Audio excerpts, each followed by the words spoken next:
Voici le 3D. On voit bien qu'il y a des petites encoches. Et maintenant, le système fonctionne bien. Maintenant, il suffit de remettre un bras levier dessus pour qu'elle monte sur l'ascenseur. Je n'étais que taper tout seul là-dessus. J'espère que mes camarades vont taffer un peu parce que là, j'ai rien.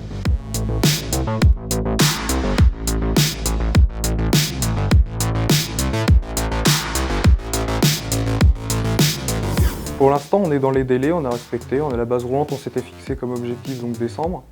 Ça a été fait. Là, on travaille sur les actionneurs jusque presque à la coupe. Finalement, c'est quasiment le plus long à faire.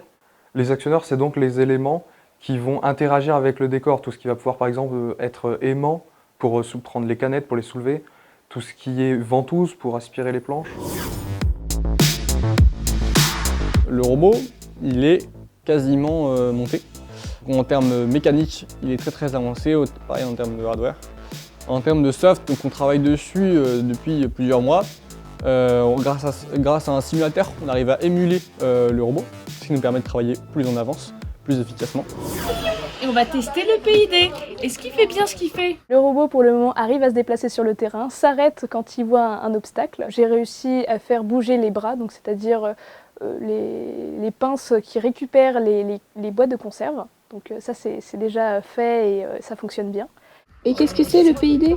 C'est histoire de stabiliser et qu'ils reviennent à un point, par exemple si moi je le tire alors que c'est pas prévu, et ben ils reviennent au point de départ. Là tu vois, j'ai tiré, c'était pas prévu, du coup il va retourner en théorie chez lui.